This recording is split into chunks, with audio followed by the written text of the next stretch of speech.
Mohammad Saiful Islam. Gazi medical college Khulna থেকে MBBS complete করেছি। এখন বর্তমানে ঢাকা মেডিকেল কলেজ হাসপাতালে নিউরোলজিতে পার্ট 2 এর ট্রেনিং হিসেবে আছি।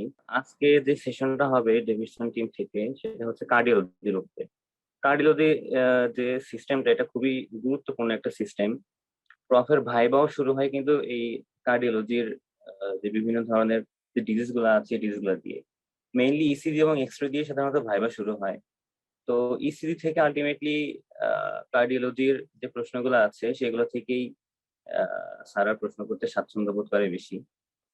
আর ফাইনাল প্রফে তো বিভিন্ন রিটেন কোশ্চেন তো অনেক আসে ডেফিনেটলি।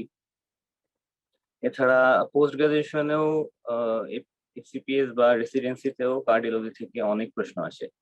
একটা বড় অংশ প্রশ্ন কার্ডিওলজি থেকেই আসে।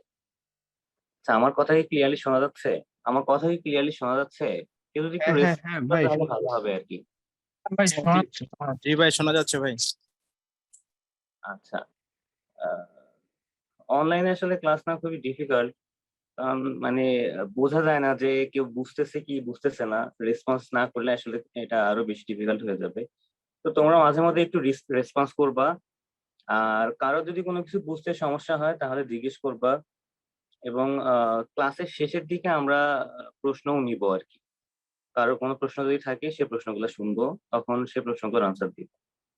ঠিক আছে? আমাদের কার্ডিওলজি সিস্টেমটা বের, সবার কাছে বই আছে তো না? ভাই বই আছে। আচ্ছা, কার্ডিওলজির প্রথমে সাধারণত এই যে এই পেজটা আছে এটা এবং এই পেজটা, এই দুইটা পেজ খুবই ইম্পর্টেন্ট, কিন্তু এই দুইটা পেজ আমরা সবার শেষে পড়বো। পুরো সিস্টেম শেষ হয়ে গেলে তারপরে এই দুইটা পেজ পড়লে আমরা ইউজুয়ালি ভালো বুঝতে পারবো। আমরা প্রথমে এখান থেকে শুরু করি। প্রথম লাইনটাই হচ্ছে একটা ইম্পর্টেন্ট লাইন, দেখো যে cardiovascular disease is the commonest cause of death worldwide. মানে পৃথিবীতে যত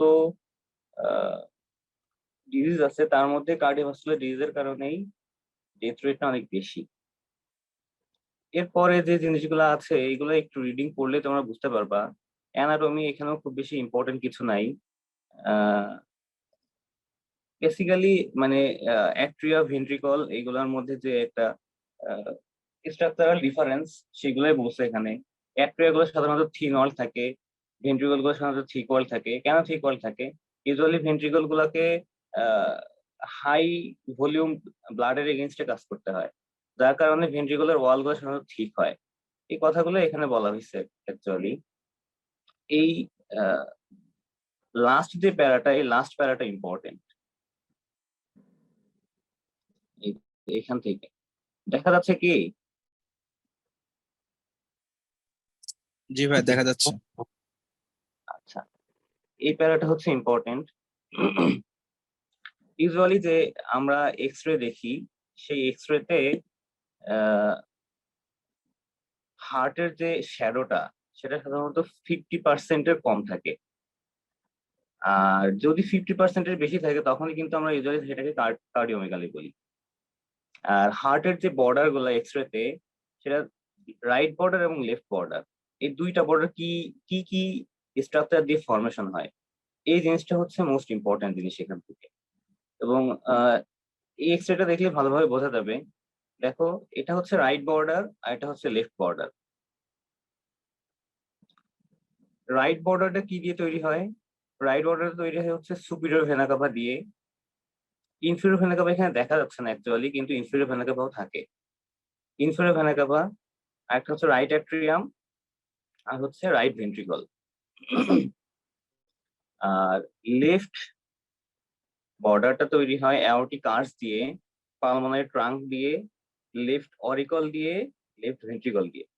তার মানে আমরা ইউজুয়ালি বলতে পারি যে রাইট বর্ডারটা রাইট হার্ট দিয়ে তৈরি হয় এবং লেফট বর্ডারটা লেফট হার্ট দিয়ে তৈরি হয়। রাইট হার্টটা মানে কি? রাইট অ্যাট্রিয়াম, রাইট ভেন্ট্রিকল, সাথে কি আছে? Superior vena cava, inferior vena cava. আর যে লেফট বর্ডারটা সেটা কিন্তু পুরোপুরি লেফট হার্ট না, একটু ডিফারেন্স আছে। তারপর বলা যায় দেখো, অ্যাওর্টিক আর্চ, পালমোনারি ট্রাঙ্ক, আর একটা কি? Left oracle, left ventricle. এখানে কিন্তু লেফট অ্যাট্রিয়াম বলেনি, লেফট অরিকল। অরিকল মানে কি কেউ বলতে পারবা? অংশ। সরি, বলছি ভাই এটা একটা বর্ধিত অংশ, জিওবার মতো, টাং লাইক জিওবার অংশ, বা হচ্ছে অরিকল মানে কান, কানের মতো জিওবার একটা অংশ। এক্স্যাক্টলি, এটা হচ্ছে একটা projection of the left atrium. Left অরিকলটা হচ্ছে projection of the left atrium, মানে লেফট বর্ডারটা ফরমেশনের জন্য হোল লেফট অ্যাট্রিয়ামটা আসে না, শুধুমাত্র লেফট অরিকল জাস্ট একটা পার্ট চলে আসে। এজন্য এখানে বলা এটা হয় যে লেফট অরিকল, লেফট অ্যাট্রিয়াম না। তো এমসিকিউতে তোমাদের যদি কখনো প্রশ্ন আসে যে লেফট অ্যাট্রিয়াম, তাহলে কিন্তু সেটা অ্যাকচুয়ালি রং হবে, ফলস হবে। ঠিক আছে? আচ্ছা,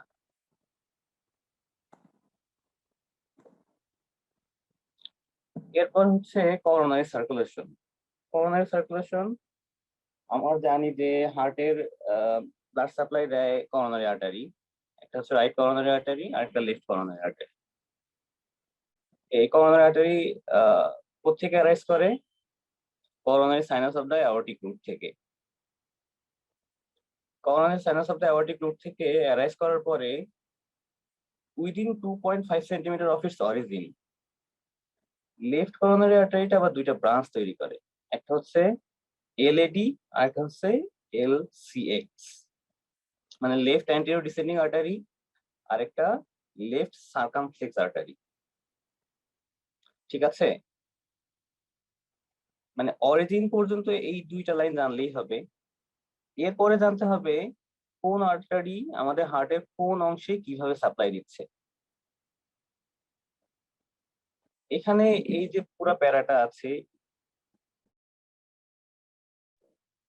এই প্যারাটা পড়তে গেলে মাথা নষ্ট হয়ে যাবে আসলে।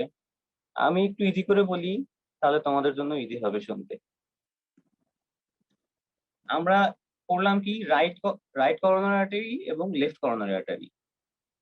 তো ইজি ওয়েতে মনে রাখি যে রাইট করোনারি আর্টারি সাপ্লাই দেয় রাইট হার্টকে, লেফট করোনারি আর্টারি সাপ্লাই দেয় লেফট হার্টকে। কিন্তু এখানে একটু ব্যাপার আছে, আমরা হার্টের যে চারটা চেম্বার জানি, একটা হচ্ছে right atrium, left atrium, right ventricle, left ventricle. Right অ্যাট্রিয়ামকে সাপ্লাই দেয় রাইট করোনারি আর্টারি, লেফট অ্যাট্রিয়ামকে সাপ্লাই দেয় লেফট করোনারি আর্টারি। এবার আসো ভেন্ট্রিকল, রাইট ভেন্ট্রিকলকে সাপ্লাই দেয়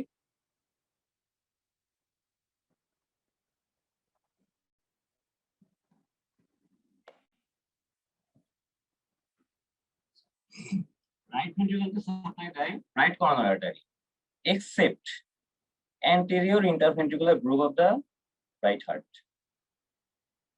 এবং লেফট ভেন্ট্রিকলকে সাপ্লাই দেয় left coronary artery except posterior interventricular groove। বুঝতে পারছো? মানে রাইট আর্টেরিয়ামকে সাপ্লাই দিচ্ছে রাইট করোনারি আর্টারি, লেফট আর্টেরিয়ামকে সাপ্লাই দিচ্ছে লেফট করোনারি আর্টারি, রাইট ভেন্ট্রিকলকেও রাইট করোনারি আর্টারি সাপ্লাই দিচ্ছে except a small portion, which portion? anterior interventricular groove। R left ভাই ভেন্ট্রিকলকেও সাপ্লাই একটু সরি, ইন্টারাপ্ট করি যে ভাই, যে ইয়াতে ভিডিওতে মানে লাইভে স্ক্রিনটা একেবারেই ছোট আর কি, রেভিশন বোঝা যাচ্ছিল না। একটু মোবাইলটা কার্ভ করলে মানে পোর্ট্রেট করলে ভালো হতো আর কি, স্ক্রিনটা বড় আসতো। আমি পোর্ট্রেটে করে রাখছি অবশ্য। আচ্ছা, এখন কি ঠিক আছে? হ্যাঁ এখন, হ্যাঁ এখন ঠিক আছে।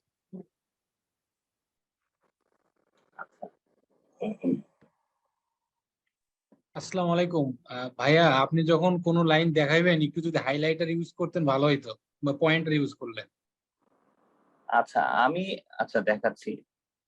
করোনারি সার্কুলেশনের যে এই যে আমি এই যে পয়েন্টটা দেখাচ্ছি, বুঝছো? করোনারি সার্কুলেশন এই হেডিংটা আসলে আমি আমার নিজের মতো করে বলতেছি, তোমরা একটু তাইলে লিখে নিতে পারো। বুঝতে পারছো? আমি পুরা প্যারাটা তোমরা একটু রিডিং পড়বা পরে, কিন্তু আমি তোমাদেরকে ইজি করে একটু বলে দিচ্ছি, তোমরা চাইলে একটু লিখে নিতে পারো। বুঝতে পারছো কি বলছি?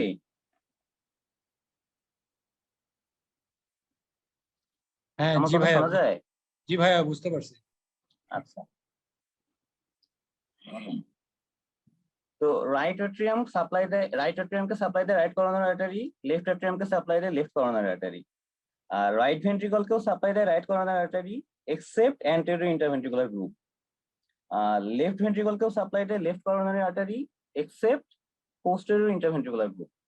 তো তাহলে এই যে অ্যান্টেরিয়র ইন্টারভেন্ট্রিকুলার গ্রুপ সাপ্লাই দেয় লেফট অ্যান্টেরিয়র ডিসেন্ডিং আর্টারি। বুঝতে পারছো? তার মানে রাইট ভেন্ট্রিকলের একটা small portion left anterior descending artery supply দিচ্ছে, আবার লেফট ভেন্ট্রিকলের একটা স্মল পোর্শন, সেই পোর্শনটা কি পোস্টেরিয়র ইন্টারভেন্ট্রিকুলার গ্রুপ, এটাকে সাপ্লাই দেয় কে? এটাকে সাপ্লাই দেয় পোস্টেরিয়র ডিসেন্ডিং আর্টারি। এখন এই যে পোস্টেরিয়র ডিসেন্ডিং আর্টারি, এটা কার ব্রাঞ্চ? এই পোস্টেরিয়র ডিসেন্ডিং আর্টারি এটা রাইট করোনারি আর্টারির একটা ব্রাঞ্চ। বুঝতে পারছো? সাধারণত 85% ক্ষেত্রেই সাধারণত এটা রাইট করোনারি আর্টারির একটা ব্রাঞ্চ, কিন্তু মাঝে মধ্যে প্রায় 15% ক্ষেত্রে দেখা গেছে যে এটা একটা লেফট সার্কামফ্লেক্স আর্টারিরও ব্রাঞ্চ হইতে পারে। তো ইউজুয়ালি সাধারণত মানুষ বলা হয় যে সে একটা মানুষকে বলা হয় রাইট করোনারি ডমিনেন্স অথবা লেফট করোনারি ডমিনেন্স। এই রাইট করোনারি ডমিনেন্স বা লেফট করোনারি ডমিনেন্স এটা আমরা কখন বুঝবো? এটা বুঝবো অ্যাকচুয়ালি এই যে পোস্টেরিয়র ডিসেন্ডিং আর্টারি, মানে পোস্টেরিয়র ইন্টারভেন্ট্রিকুলার গ্রুপকে যে সাপ্লাই দিচ্ছে পোস্টেরিয়র ডিসেন্ডিং আর্টারি, এই পোস্টেরিয়র ডিসেন্ডিং আর্টারি যেখান থেকে অ্যারাইজ করবে সেটাই করোনারি ডমিনেন্সকে নির্দিষ্ট করবে। পোস্টেরিয়র ডিসেন্ডিং আর্টারি ম্যাক্সিমাম ক্ষেত্রেই রাইট করোনারি আর্টারি থেকে অ্যারাইজ করে, এজন্য আমরা বলতে পারি যে একটা মানুষ ইউজুয়ালি রাইট করোনারি ডমিনেন্স। তবে কখনো কখনো এটা লেফট করোনারি আর্টারি থেকেও বা লেফট সার্কামফ্লেক্স আর্টারি থেকেও অ্যারাইজ করতে পারে। তো সেই ক্ষেত্রে তখন আমরা বলবো এটা লেফট করোনারি ডমিনেন্স। বুঝতে পারছো? আচ্ছা, তোমরা ভাইয়া। একটু রেসপন্স করবা দয়া করে, বুঝছো? তা না হলে আসলে আমার মনে হয় হয়তো বা আমি নিজেই একা একা বকবক করতেছি, কেউ কিছু বুঝতেছে না। আচ্ছা, এরপরে হচ্ছে কন্ডাক্টিভ সিস্টেম। কন্ডাক্টিভ সিস্টেমে ধরো সাপ্লাই দিবে কে? এসএ নোডকে সাপ্লাই দেয় রাইট করোনারি আর্টারি, এবি নোডকেও সাপ্লাই দেয় রাইট করোনারি আর্টারি। 60% ক্ষেত্রে এসএ নোডকে সাপ্লাই দেয় রাইট করোনারি আর্টারি এবং এবি নোডের 90% ক্ষেত্রে সাপ্লাই দেয় right coronary artery.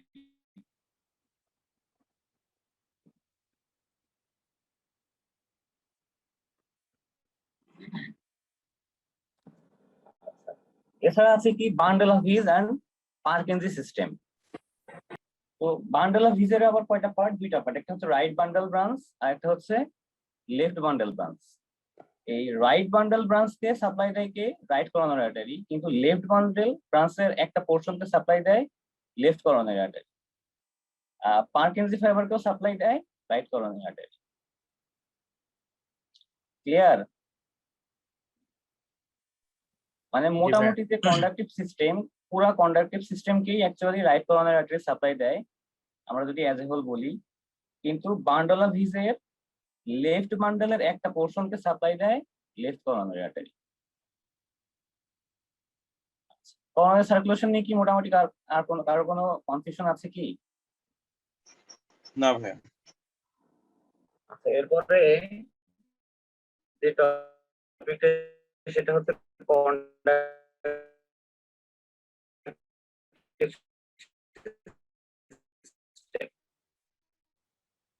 System, AV node, bundle of His আর পারকিনজি সিস্টেম। দেখো, এটা হচ্ছে অ্যাকচুয়ালি আমার একটা আলাদা নোটস, এটা তোমাদের জন্য করে রাখছি আর কি, মানে ছবি তুলে আমি জাস্ট একটা পিডিএফ করছি, তো এটা দেখতে পারো আর কি, বা তোমরা স্ক্রিনশট নিয়ে নিতে পারো চাইলে। ডেভিডসনের যে পোর্শনটা আছে এই পোর্শনটাই এখানে অ্যাকচুয়ালি একটা সামারাইজ করা। বুঝতে পারছো? তো জাংশনাল টিস্যু কি কি আছে আমাদের হার্টে? এটা হচ্ছে এসএ নোড, একটা হচ্ছে এবি নোড, একটা হচ্ছে বান্ডেল অফ হিজ, আর একটা কি পারকিনজি ফাইবার। তো সবথেকে আমাদের মেইন যে কন্ডাক্টিভ সিস্টেম যেটা কার্ডিয়াক ইম্পালস ফর্মেশন করে সেটা কি? সেটা হচ্ছে এসএ নোড। এসএ নোড যদি কখনো কার্ডিয়াক ইম্পালস তৈরি না করতে পারে তাহলে কি করে? AB node. এবি নোড না করতে পারলে কি পারে? Bundle of His then Purkinje fiber. SA node সাধারণত সবথেকে কি ফাস্টলি ইম্পালস তৈরি করতে পারে, জেনারেট করতে পারে। কিন্তু কার্ডিয়াক কন্ডাকশন ভেলোসিটি যদি আমরা চিন্তা করি তাহলে সব থেকে বেশি কার? পারকিনজি ফাইবারের। দেখো, কন্ডাকশন ভেলোসিটি এসএ নোডের ক্ষেত্রে 0.5 মিটার পার সেকেন্ড, এবি নোডেরও তাই বান্ডল অফ ভিজের ক্ষেত্রে 1 আর পার্কিনসন ফাইবারের ক্ষেত্রে কত 4 মিটার পার সেকেন্ড। তার মানে পার্কিনসন ফাইবার যদি কার্ডিয়াক ইম্পালস ফর্মেশন করে তো সেটা সব থেকে দ্রুততম সময়ে কন্ডাকশন হয়।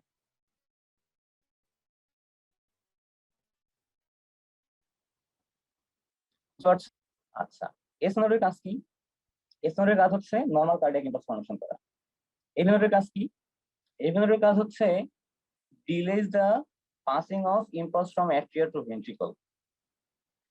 এটা কারণটা কেউ বলতে পারবা?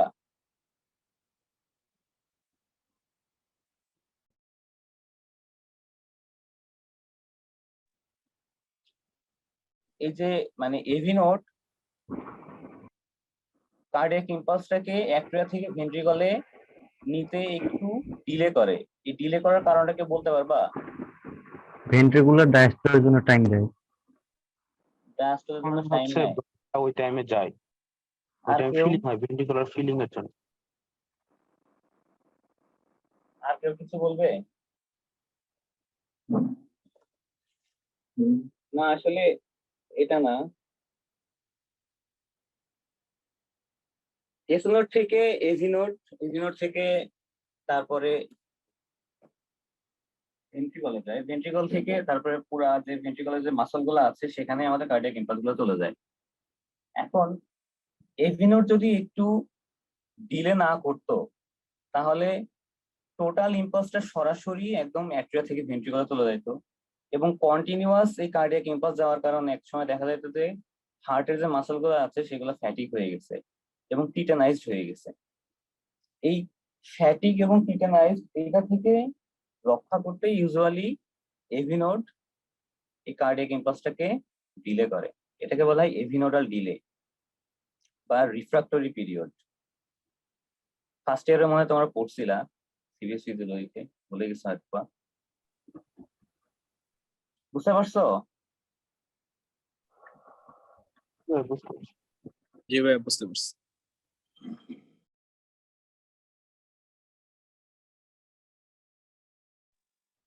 আচ্ছা, এবার আসো nerve supply of the heart. Nerve supply usually কি? Autonomic nervous system. একটা হচ্ছে সিম্প্যাথেটিক আর একটা হচ্ছে প্যারাসিম্প্যাথেটিক। সিম্প্যাথেটিকটা কোত্থেকে আসে? সিম্প্যাথেটিকটা আসে ইউজুয়ালি আপার 4 and 5 thoracic ভার্টেব্রা থেকে। আর প্যারাসিম্প্যাথেটিকটা আসে কোত্থেকে? ভেগাস নার্ভ থেকে।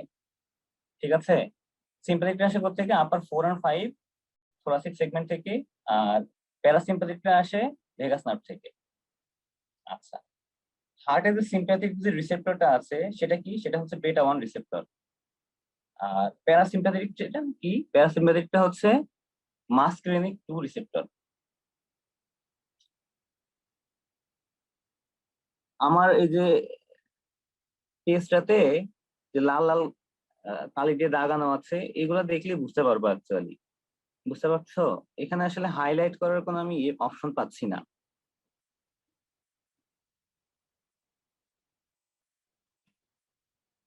আচ্ছা, হার্টের সিম্প্যাথেটিক সাপ্লাই দেয় কে? বেটা 1। আর প্যারাসিম্প্যাথেটিক সাপ্লাই দেয় কে? মাস্কুলিনিক 2 রিসেপ্টর।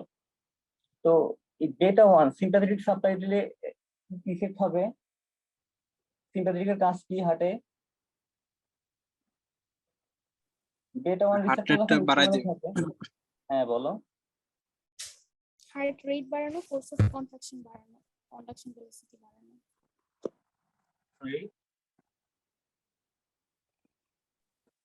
হার্ট রেটটা বাড়ায় দিবে, কন্ট্রাক্টিলিটিটা বাড়বে, আর হচ্ছে এভিনোডাল কন্ট্রাকশনটা বাড়বে। আচ্ছা হ্যাঁ, হার্ট রেট বাড়বে, ফোর্স অফ কন্ট্রাকশন বাড়বে, আর এটা কি বাড়বে? এভিনোডাল কন্ডাকশন এটা। এভিনোডাল কন্ডাকশনটা বাড়বে। আচ্ছা, তাহলে এখানে কি বলতো যে এভিনোডাল ডিলে পড়ে আসলাম না আমরা একটু আগে? এভিনোডাল ডিলেটা কি বাড়বে না কমবে বলতো?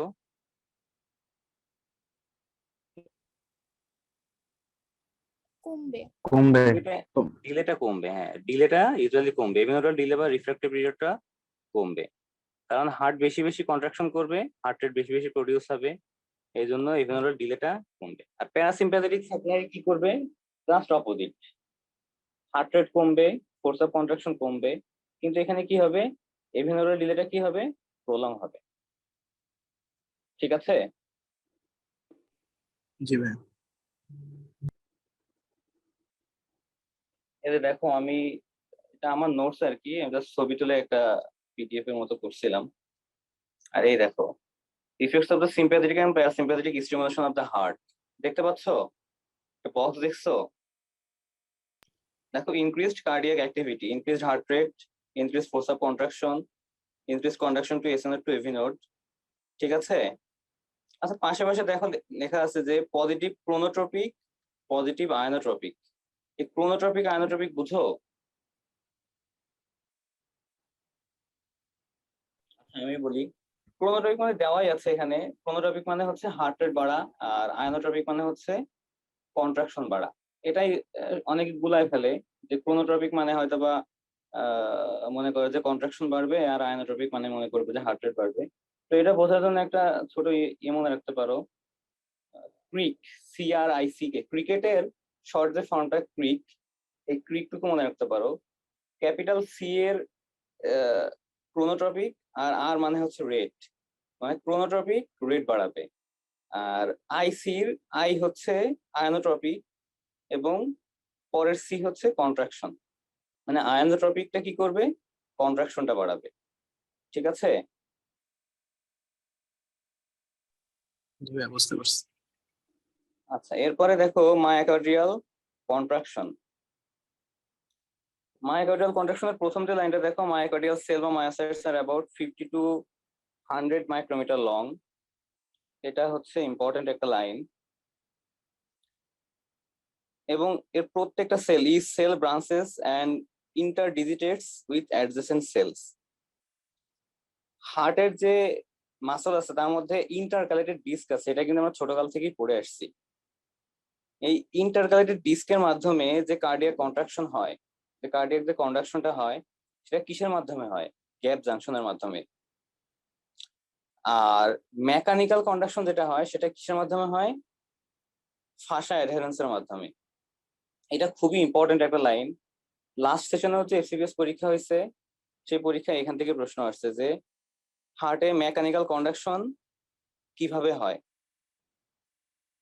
বুঝতে পারছো? ফাসা অ্যাডহেরেন্সের মাধ্যমে। ক্লিয়ার? আচ্ছা, এরপর হচ্ছে মায়োকার্ডিয়াল কন্ট্রাকশন। এই মায়োকার্ডিয়াল কন্ট্রাকশনটা কিভাবে, মায়োকার্ডিয়াল কন্ট্রাকশনের যে বেসিক ইউনিট, সেটাকে কি বলা হয়, সেটাকে বলা হয় সার্কোমিয়ার।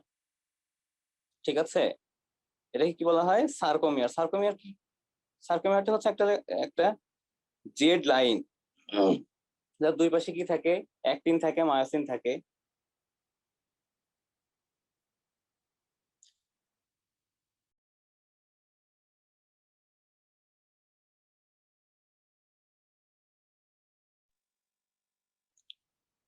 দেখো,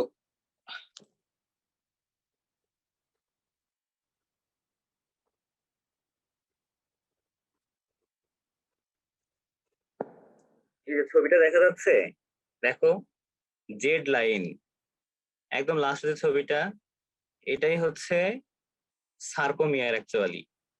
তো এই জেড লাইনটাই ইউজুয়ালি কার্ডিয়াক কন্ট্রাকশন এবং মায়োকার্ডিয়াল কন্ট্রাকশনে হেল্প করে। কিভাবে হেল্প করে, এই পুরো প্যারাটা তোমরা একটু পরে পড়বা, বাসায় যখন পড়বা তখন পড়বা। আমি এখন একটু সহজ করে বলে দিই। ইউজুয়ালি আমাদের কন্ট্রাক্টর ইউনিটে কি আছে, অ্যাক্টিন আছে আর দেখো আমার ছবি দেখা যাচ্ছে না এটাতে, অ্যাক্টিন আর মায়োসিন। অ্যাক্টিনের সাথে দুইটা জিনিস লেগে থাকে, একটা হচ্ছে ট্রোপোমায়োসিন আর একটা হচ্ছে ট্রোপোনিন সি। ঠিক আছে? আর মায়োসিনের একটা জিনিস থাকে, সেটা হচ্ছে অ্যাক্টিন বাইন্ডিং ইউনিট। তো এই মায়োসিন যখনই ওই ট্রোপোনিন সি এর সাথে অ্যাটাচড হয়, তখনই অ্যাক্টিন এবং মায়োসিনের ওভারল্যাপ হয় এবং তখনই মায়োকার্ডিয়াল কন্ট্রাকশন হয়। কিন্তু অ্যাক্টিনের গায়ে যে ট্রোপোমায়োসিন আছে, এই ট্রোপোমায়োসিনটা মায়োসিনকে অ্যাক্টিনের সাথে বাইন্ড করতে প্রিভেন্ট করে। তো এই জন্য সার্কোপ্লাজমিক রেটিকুলাম বা টি টিউবিউল থেকে কি আসে, ক্যালসিয়াম আসে। ক্যালসিয়াম এসে ট্রোপোনিন সি এর সাথে বাইন্ড করে এবং প্রোপোমায়োসিনকে ওখান থেকে দূরে সরায় দেয়। দূরে সরাই দিলে তখন কি হয়, ক্যালসিয়াম এবং প্রোপোনিন সি এর একটা কমপ্লেক্স ফর্মেশন হয়। কমপ্লেক্স ফর্মেশন হলে তখন অ্যাক্টিন এবং মায়োসিনের যে অ্যাক্টিং বাইন্ডিং ইউনিট সেটা অ্যাক্টিনের সাথে অ্যাটাচড হয়ে যায়। অ্যাটাচড হয়ে গেলে অ্যাক্টিন এবং মায়োসিনের তখন ওভারল্যাপিং হয় এবং আলটিমেটলি কি হয়, মায়োকার্ডিয়াল কন্ট্রাকশনটা হয়। তোমরা বুঝছো এটা?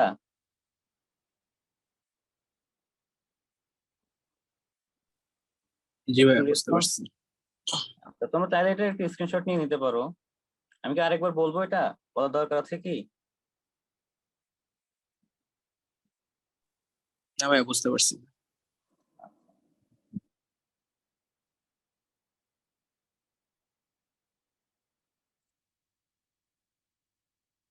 এই যে এখানে যে পুরো প্যারাটা আছে এটা পুরোটা পড়লেই বুঝতে পারবো আর কি। এখানে এই কথাগুলো লেখা আছে, আমি যেগুলো বললাম এই কথাগুলো এখানে লেখা আছে। এরপর আসো কার্ডিয়াক পেপটাইড।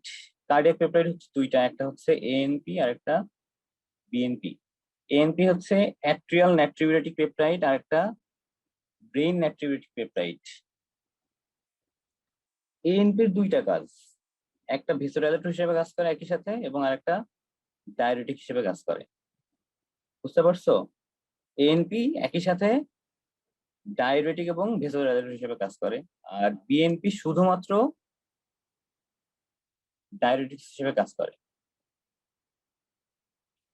আচ্ছা, বিএনপি সাধারণত আসে কোত্থেকে?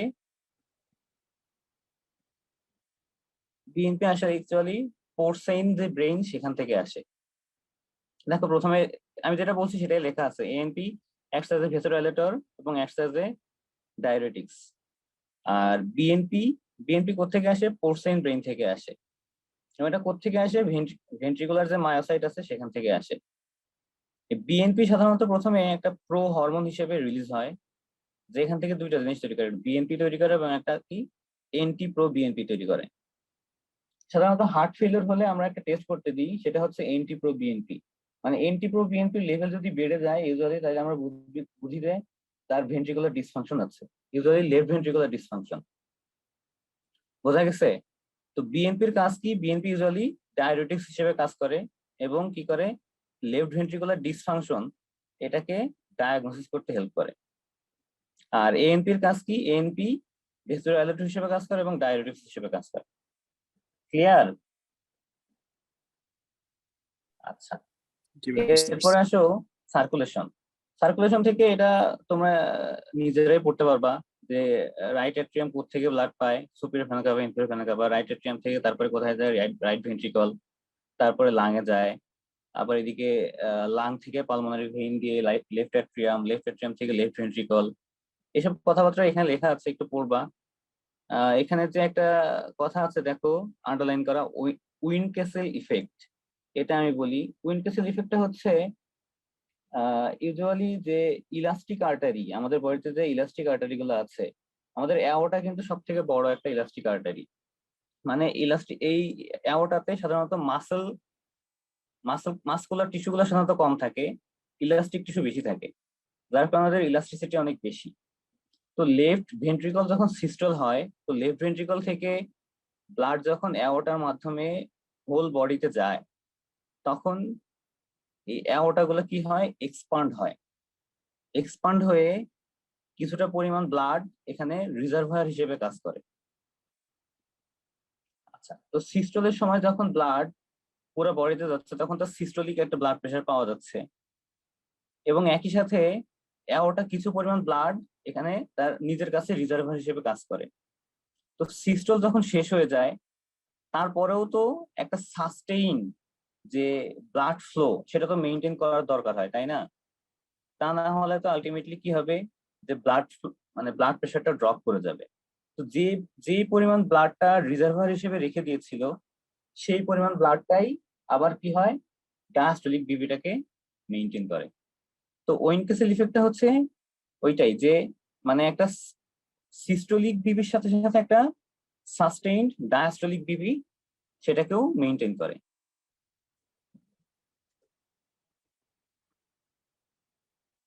দেখো, the Oenkesel effect prevents excessive rise in systolic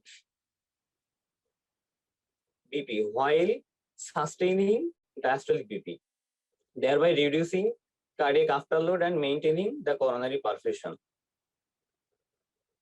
বুঝতে পারছো? আচ্ছা, জি ভাই। এর মধ্যে বাকি যে কথাগুলো আছে এগুলো বুঝতে পারবা। তোমাদের কাছে সবার কাছে তো দাগানো পিডিএফ আছে, তাই না? জি ভাই, দাগানো ডেভিস। আচ্ছা, হ্যাঁ হ্যাঁ, এটাই। আচ্ছা, এরপর হচ্ছে এন্ডোথেলিয়াম। এন্ডোথেলিয়াম থেকে আসলে বেশি কিছু লাগবে না। এখানে আসলে আমাদের যে দুইটা জিনিস, একটা হচ্ছে ভেসোডাইলেটর এবং ভেসো কনস্ট্রিক্টর। কারা কারা ভেসোডাইলেটেশন করে এবং কারা কারা ভেসো কনস্ট্রিকশন করে। কারা কারা ভেসো কনস্ট্রিকশন করে ইউজুয়ালি যে অ্যানজিওটেনসিন 2, এন্ডোথেলিন 1, তারপরে এপিনেফ্রিন, নরএপিনেফ্রিন। এটা একটা নিউমোনিক আছে, ইভান্স, EVANS। এখানে যদিও অনেক ফ্যাক্টরস নাই, তাহলে লিখে নিতে পারো, আমি বলি। লিখতে চাও? জি ভাই বলেন। আচ্ছা, ইতে এন্ডোথেলিন 1, তারপর এন্ডোথেলিয়াল ডিজিটালিস লাইক সাবস্টেন্স। আমি ভেসো কনস্ট্রিকশন যারা করে তাদের কথা বলতেছি, ঠিক আছে? ভেসো কনস্ট্রিক্টর করা ইভান্স, ইতে endothelin 1, endothelial digitalis like substances. আর ভিতে ভেসোপ্রেসিন বা ADH যেটা, এতে angiotensin 2, thromboxane A2, AVP, N for neuropeptide norepinephrine, আর S for sympathetic stimulation। লিখতে পারছো?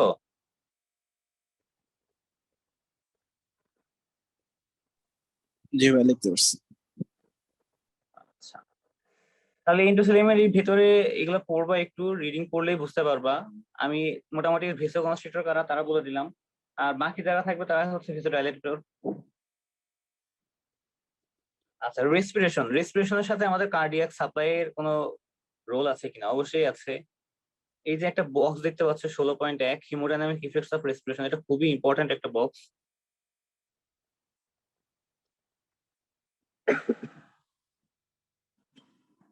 কিন্তু আমি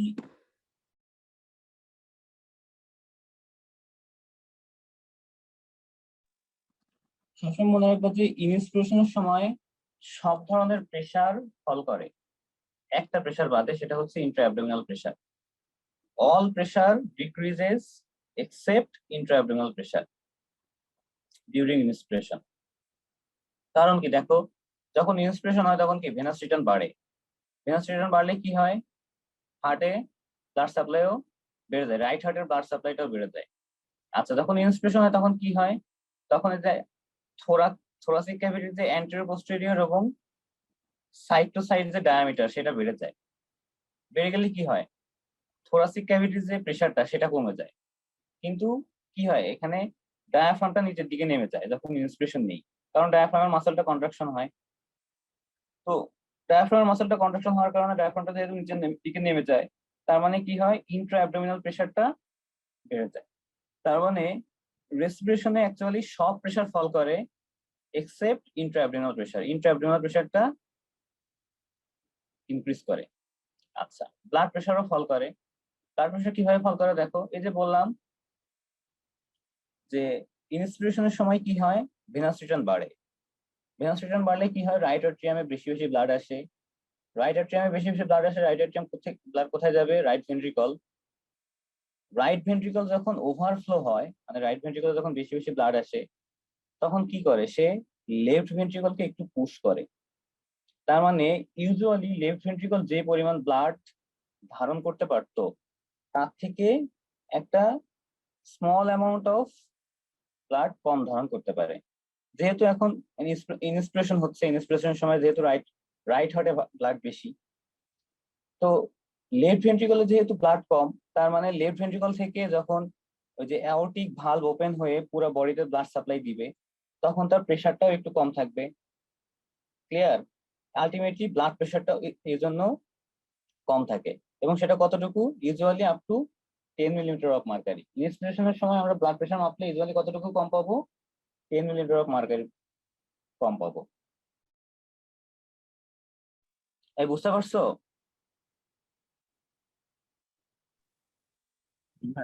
যে আবার একটু বলে বলে যে ব্লাড প্রেশারটা কিভাবে মেকানিজমটা আচ্ছা লেফট ভেন্ট্রিকলের।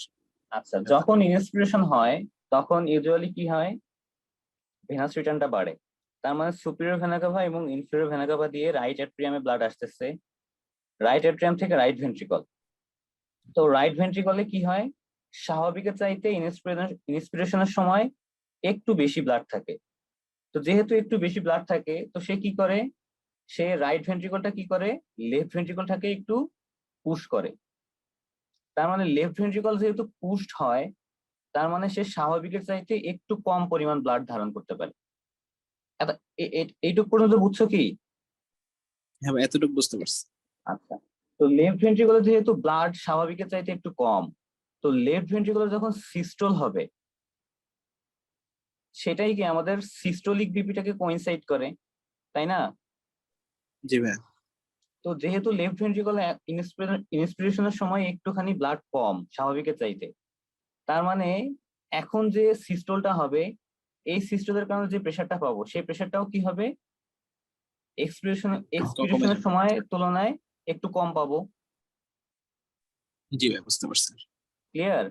এবং জি ভাই। সেটা কতটুকু? Usually up to 10 millimeter of mercury. কিন্তু বুঝতে কখনো পারছি। কখনো এটা 10 মিলিমিটার অফ মার্কারির থেকেও ক্রস করে যায়। যখন এটা ক্রস করে যায় তখন সেটাকে কি বলা হয়? Pulsus paradoxus. বুঝতে পারছো কি বলছি? জি ভাই, বুঝতে ব্লাড পারছি। প্রেশার ইন্সপিরেশনের সময় ইউজুয়ালি ফল করে কতটুকু? 10 মিলিমিটার অফ মার্কারি। কিন্তু কখনো যদি 10 মিলিমিটার অফ মার্কারির বেশি ক্রস করে, তখন সেটাকে বলা হয় কি? Pulsus paradoxus.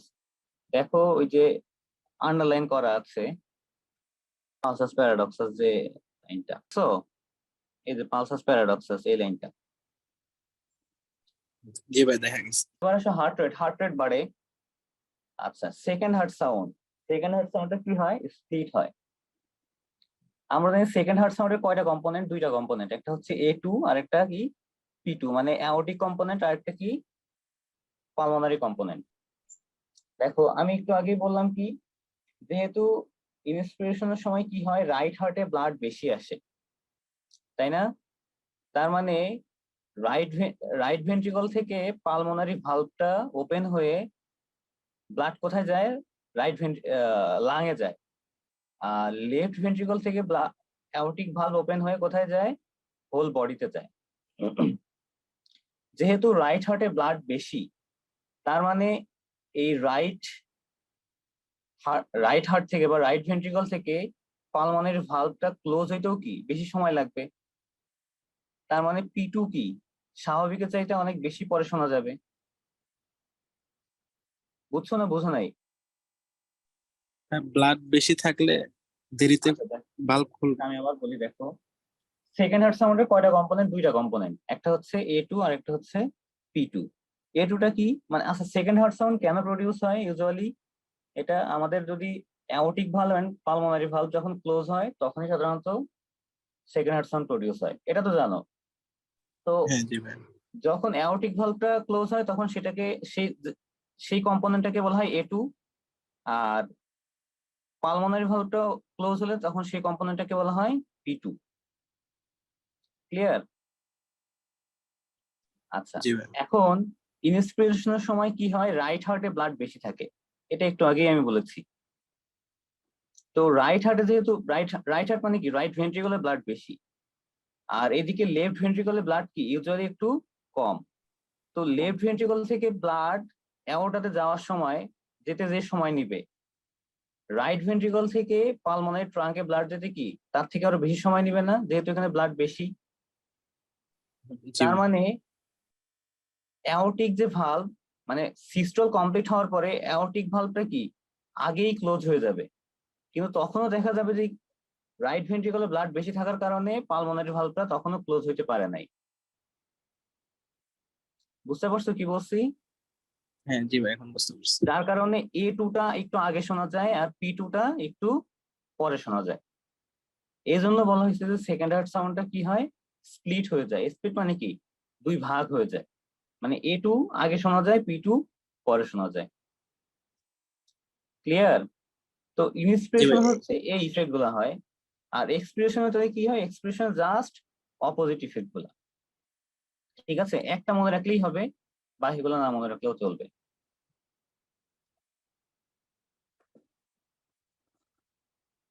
আচ্ছা, এই পর্যন্ত ক্লিয়ার তো না? জি ভাই ক্লিয়ার। আচ্ছা, এরপরে ইসিজির একটা পোর্শন আছে। ইসিজি আমরা আজকে পড়বো না অ্যাকচুয়ালি। ইসিজির যে পোর্শনটা আছে এটা আমরা যখন ওই যে অ্যারিথমিয়া আছে সেই অ্যারিথমিয়া পড়ার সময় পড়বো ইনশাল্লাহ।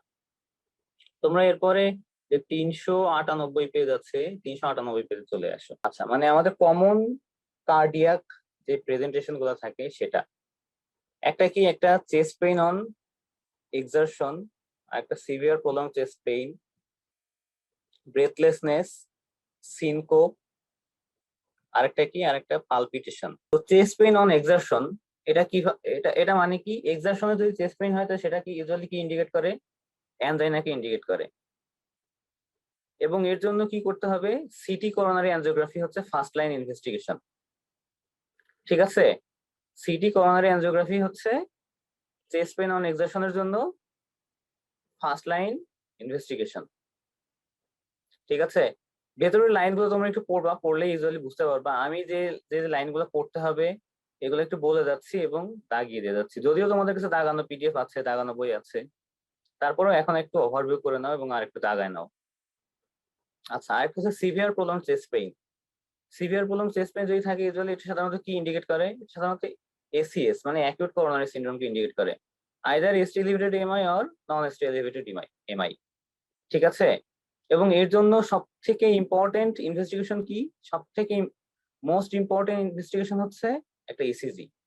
কোন একটা পেশেন্ট আসলো সিভিয়ার চেস্ট পেইন নিয়ে উইথ ব্রেথলেসনেস, মানে তার মনে হচ্ছে সে এখনই মারা যাচ্ছে, ইমপেন্ডিং টু ডেথ বা ফিয়ার অফ ডেথ, প্রচুর সোয়েটিং হচ্ছে, ট্যাকিকার্ডিয়া আছে, তখন তুমি সাথে সাথে কি করবা, তার একটা ইসিজি করে ফেলবা। ঠিক আছে, ইসিজিতে অনেক সময় কি হতে পারে, নর্মাল আসতে পারে, তখন কি করতে হবে, তার একটা ট্রোপোনিন আই করবো। কিন্তু ট্রোপোনিন আইও সাধারণত অনেক সময় কি কি আসতে পারে, নর্মাল আসতে পারে। ঠিক আছে, ইসিজিও নর্মাল আসতে পারে, ট্রোপোনিন আইও নর্মাল আসতে পারে, কিন্তু তারপরেও তোমার কাছে মনে হচ্ছে যে পেশেন্ট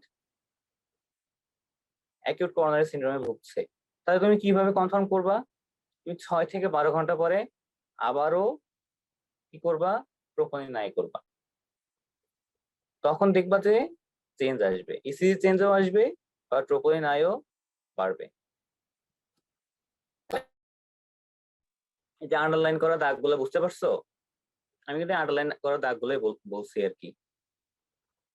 ঠিক আছে, আচ্ছা এরপরে আসো ব্রেথলেসনেস, সিনকোপ, এগুলো একটু পড়লেই বুঝবা। সিনকোপটা কি, সিনকোপটা হচ্ছে কোনো কারণে যদি তোমার বডিতে ব্লাড সাপ্লাই কমে যায়, স্পেসিফিক্যালি যদি বলি যে ব্রেইনে যদি আমাদের ব্লাড সাপ্লাই কমে যায়, তখন যে অ্যাটাকটা হয় সেটা হচ্ছে সিনকোপাল অ্যাটাক। মানে আলটিমেটলি তোমার কি হবে, কনসাসনেসটা লস হয়ে যাবে। আচ্ছা, এটা হচ্ছে খুব ইম্পর্টেন্ট একটা টপিক, এটা তোমাদের অন্য একটা চ্যাপ্টারে আছে, কিন্তু এটা তোমাদের রিটেনে প্রায়ই আসে। চেস্ট পেইন একটা হচ্ছে কার্ডিয়াক চেস্ট পেইন, আর একটা হচ্ছে নন কার্ডিয়াক চেস্ট পেইন। তো তোমরা কিভাবে বুঝবা যে এটা কার্ডিয়াক চেস্ট পেইন নাকি non cardiac chest pain? Cardiac chest পেইনটা কি, সাধারণত সেন্ট্রাল এবং ডিফিউজ। ইউজুয়ালি এই পেশেন্ট গুলো দেখবা যে বুকে হাত দিয়ে তারপরে ধরে আসে, তখন ইমার্জেন্সি ডিউটি করবা তখন দেখবা যে একটা পেশেন্ট এমআই বা হার্ট অ্যাটাকের একটা পেশেন্ট যদি আসে, তখন দেখবা যে বুক ধরে তারপরে আসতেছে, মানে একদম সেন্ট্রাল, যে আমাদের স্টারনাম আছে না, স্টারনামের ঠিক পিছন দিকে, রেট্রো স্টারনাল চেস্ট পেইন বলি আমরা ইউজুয়ালি। তো কার্ডিয়াক চেস্ট পেইনের লোকেশনটা কোথায়, সেন্ট্রাল চেস্ট পেইন। আর নন কার্ডিয়াকটা কি, নন কার্ডিয়াকটা হচ্ছে একটু, এটা সাধারণত ইউজুয়ালি লোকালাইজড পেইন। পেরিফেরালি, একদম সেন্ট্রালি থাকে না। ঠিক আছে, এরপরে কার্ডিয়াক যে চেস্ট পেইন, এটা সাধারণত রেডিয়েশন হয়। এটা কোথায় রেডিয়েশন হয়? এটা jaw, neck, shoulder, arm. Usually কোন arm? Left arm. Sometimes right আর্মেও কিন্তু এটা রেডিয়েশন হতে পারে। আর নন কার্ডিয়াক চেস্ট পেইন সাধারণত কি হয় না, কোনো রেডিয়েশন হয় না। আচ্ছা, কার্ডিয়াক চেস্ট পেইনের ক্যারেক্টারটা কিরকম? কার্ডিয়াক চেস্ট পেইনের ক্যারেক্টার হচ্ছে টাইট, স্কুইজিং এবং চোকিং। মানে মনে হবে যেন আমার গলাটা ধরে আসতেছে বা বুকটা ধরে আসতেছে, এখনই মরে যাব আমি, এই টাইপের। বাট নন কার্ডিয়াক চেস্ট পেইনটা সাধারণত এরকম না, এটা সাধারণত শার্প একটা পেইন। আচ্ছা, কার্ডিয়াক চেস্ট পেইনে সাধারণত প্রিসিপিটেশন হয় কি দিয়ে? এক্সারশন দিয়ে অথবা ইমোশনাল যে অ্যাটাক থাকে, ইমোশনাল যে ইভেন্ট গুলো থাকে, এর মাধ্যমে কি হয়, কার্ডিয়াক চেস্ট পেইন গুলা এক্সাজারবেট করে। কিন্তু নন কার্ডিয়াক চেস্ট পেইন গুলো সাধারণত কি হয় না, এগুলোর এই এক্সারশন বা ইমোশন দিয়ে কখনোই এক্সাজারবেশন হয় না। কার্ডিয়াক চেস্ট পেইন গুলো সাধারণত রেস্ট নিলে বা একটু যদি তুমি নাইট্রোগ্লিসারিন দাও, তাহলে সেটার সাথে সাথে রিলিভ করে। নন কার্ডিয়াক চেস্ট পেইন গুলো সাধারণত রিলিভড হয় না। কার্ডিয়াক চেস্ট পেইনের সাধারণত ইউজুয়ালি ব্রেথলেসনেস থাকে। আর নন কার্ডিয়াক চেস্ট পেইন যেগুলো সাধারণত কি হয়, লোকালাইজড এবং সিস্টেমিক যে ফিচার সেগুলো থাকে। জিআইটি ফিচার থাকতে পারে, রেসপিরেটরি ফিচার থাকতে পারে, মাসকুলোস্কেলেটাল যে সিস্টেম আছে সেখানকার যে ফিচার, সেই ফিচার গুলো থাকতে পারে। এরপর আসলে পালপিটেশন। পালপিটেশনের পুরো প্যারাটা তোমরা একটু পড়বা। আমি শুধু তোমাদের এই যে একটা 16.18 যে ফিগারটা আছে এটা একটু পড়াই দিই। দেখো, কোন একটা পেশেন্ট তোমাদের ইমার্জেন্সিতে আসলো বা মেডিসিন ইউনিটে আসলো, এসে বলে যে তার পালপিটেশন হচ্ছে, বুক ধড়ফড় করছে। তো তাহলে তুমি কিভাবে বুঝবা যে পালপিটেশন, এই পালপিটেশনের কজ গুলো তুমি কিভাবে আইডেন্টিফাই করবা? ঠিক আছে, তুমি তখন দেখবে যে তার হার্টবিটটা রেগুলার কিনা। যদি হার্টবিট রেগুলার না থাকে, তাহলে তোমার মাথায় দুইটা ডিডি নিয়ে আসবা, একটা হচ্ছে অ্যাট্রিয়াল ফিব্রিলেশন আর একটা একটোপিক বিট। তোমরা কি বুঝতেছো নাকি বুঝতেছো না বলো তো?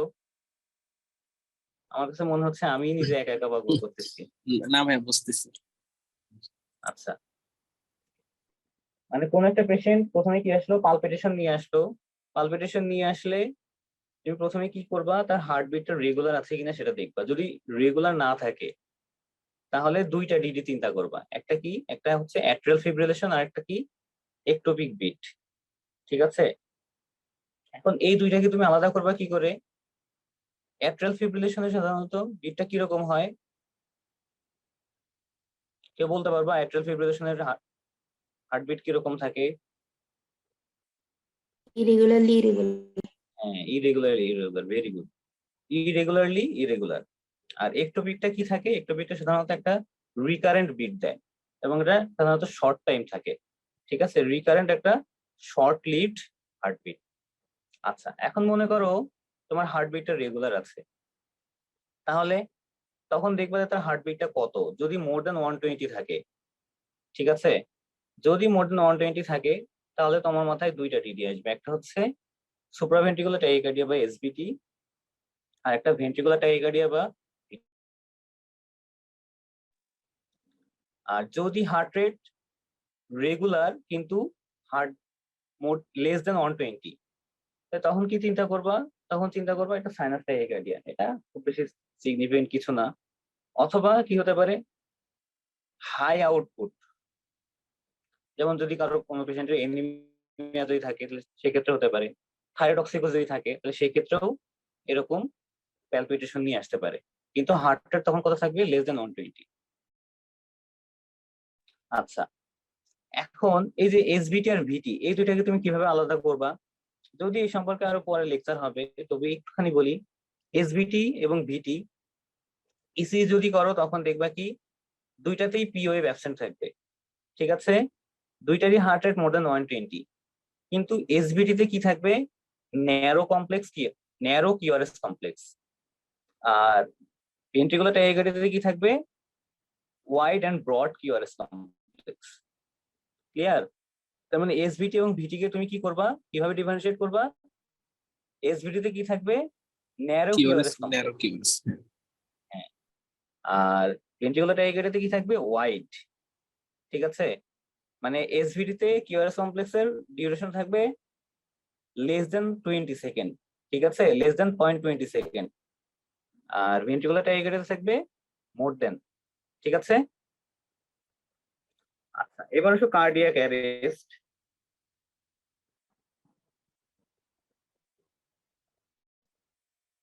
কার্ডিয়াক অ্যারেস্টের যে কজগুলো খুবই ইম্পর্টেন্ট, এখান থেকে প্রশ্ন আসে, পরীক্ষাতে রিটেন অ্যারেস্ট বা সাডেন কার্ডিয়াক ডেথ। এবারও একটা প্রশ্ন আসছে যে একটা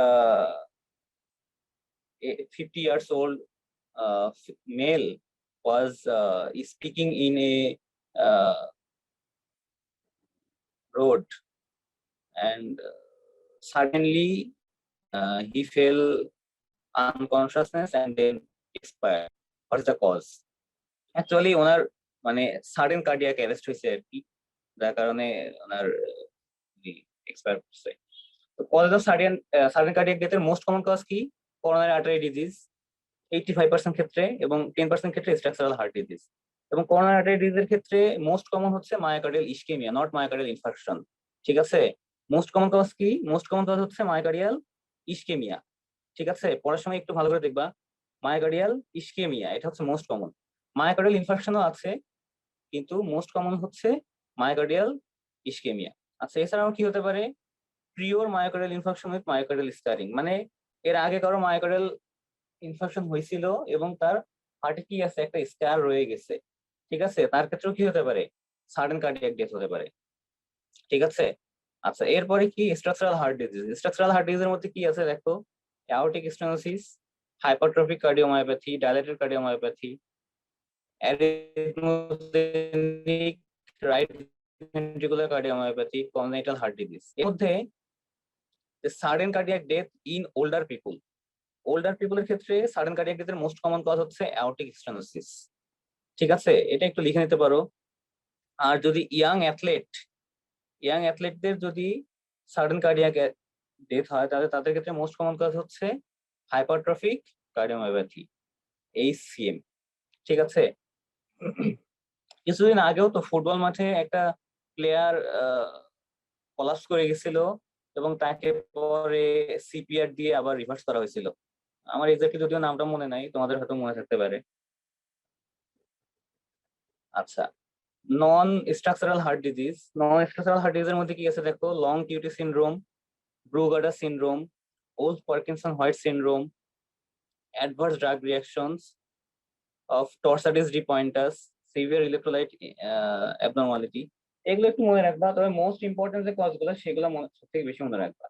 ঠিক আছে, তাহলে most important cause of sudden cardiac death কি, মায়োকার্ডিয়াল ইসকেমিয়া। আর যদি আমি বলি যে older people most common cause কি, অ্যাওর্টিক স্টেনোসিস। আর ইয়াং অ্যাথলেটের জন্য কি, হাইপারট্রফিক কার্ডিওমায়োপ্যাথি। ঠিক আছে, জি ভাই। আচ্ছা এরপরে আমরা এই বক্সটা পড়বো।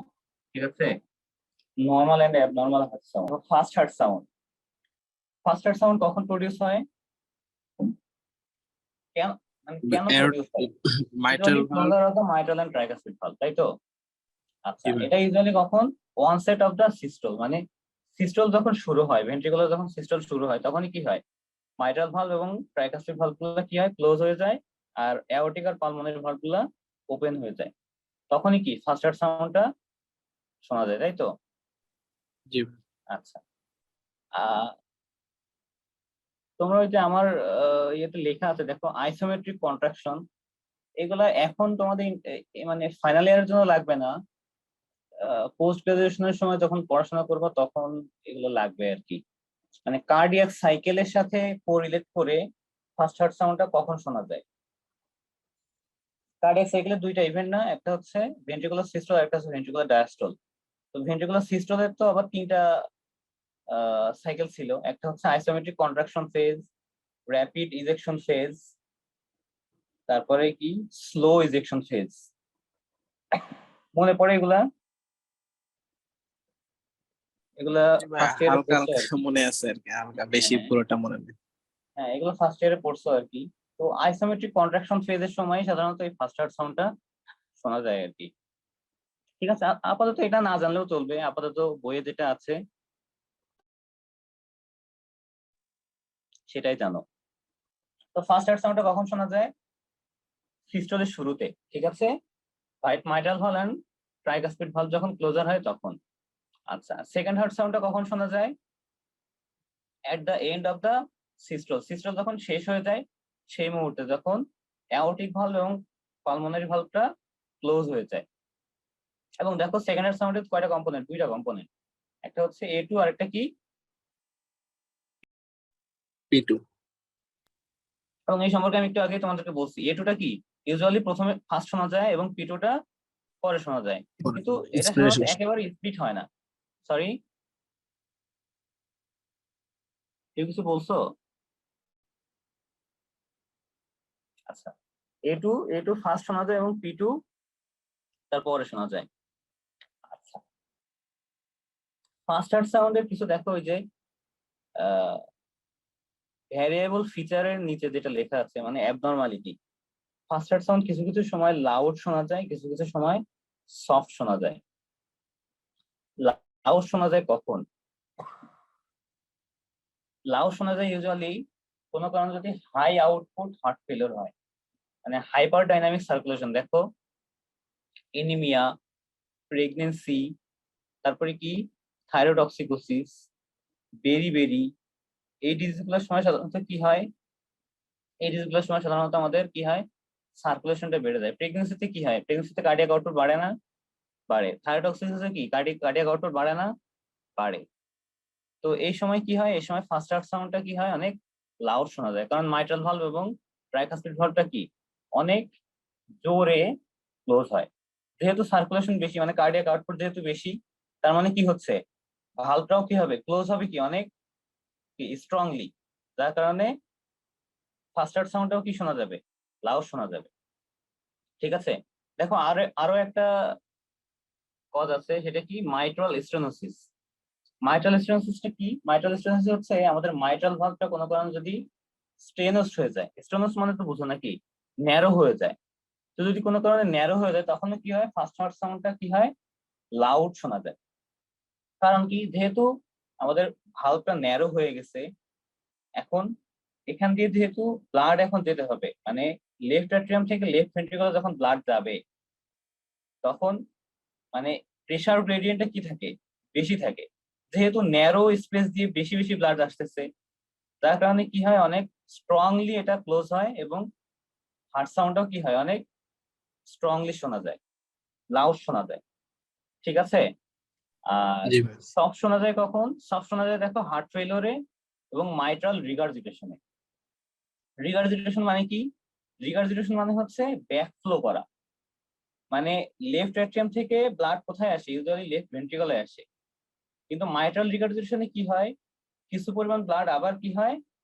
লেফট অ্যাট্রিয়ামে ব্যাকফ্লো করে, মানে লেফট ভেন্ট্রিকল থেকে ব্লাড আবার অ্যাট্রিয়ামে ব্যাকফ্লো করে। তার মানে কি হয়? আলটিমেটলি ভালভটা ঠিকঠাক ভাবে কি হয় না, ক্লোজ হইতে পারে না। ঠিক আছে, যার কারণে ফার্স্ট হার্ট সাউন্ডটা তখন কি হয়? সফট শোনা যায়। এটা কি বুঝতে পারছো না বুঝো নাই? জি ভাই, বুঝতে পারছি। আচ্ছা, এবার দেখো second heart sound. Second heart সাউন্ডের তিনটা কন্ডিশন আছে। সেকেন্ড হার্ট সাউন্ডের দুইটা কম্পোনেন্ট আমি বলছিলাম এর আগেই, একটা হচ্ছে A2 আর একটা হচ্ছে P2। দেখো প্রথম কন্ডিশনটা কি? Fixed wide splitting. প্রত্যেকটা টার্ম বুঝো। ফিক্সড মানে কি? একদম ফিক্সড হয়ে গেছে। ওয়াইড মানে কি? একটু মানে A2 থেকে P2-র মধ্যে কি ডিফারেন্স অনেক বেশি থাকবে। এবং স্প্লিটিং মানে কি? ভাগ হয়ে যাবে। ঠিক আছে, ফিক্সড ওয়াইড স্প্লিটিং মানে আমরা কি বুঝতেছি? মানে A2 এবং P2-র মাঝখানে কি একটা বেশ বড় একটা গ্যাপ থাকবে এবং সেটা কি থাকবে? Always fixed. ঠিক আছে, এই কন্ডিশনটা কোথায় পাবো? ASD তে পাবো, অ্যাট্রিয়াল সেপ্টাল ডিফেক্ট। কেন এই সময় এটা হয়? দেখো ASD atrial septal defect. ASD মানে কি? Atrial septal defect. তো কি হয়? লেফট অ্যাট্রিয়াম থেকে সেপ্টাল ডিফেক্টের কারণে ব্লাড কোথায় আসে? রাইট অ্যাট্রিয়ামে আসা শুরু করে। বুঝতে পারতেছো? ব্লাড কি ইউজুয়ালি লেফট অ্যাট্রিয়াম থেকে রাইট অ্যাট্রিয়ামে আসার কথা না, কিন্তু এই যে সেপ্টাল ডিফেক্ট থাকার কারণে কি হয়, ব্লাড লেফট অ্যাট্রিয়াম থেকে রাইট অ্যাট্রিয়ামে আসতেছে, রাইট অ্যাট্রিয়াম থেকে আবার কোথায় আসতেছে, রাইট ভেন্ট্রিকলে আসতেছে। ঠিক আছে, তার মানে আলটিমেটলি কি হচ্ছে দেখো, রাইট ভেন্ট্রিকলের ব্লাডের পরিমাণ বা ভলিউমের পরিমাণ কি হয়ে যাচ্ছে, বেশি হয়ে যাচ্ছে।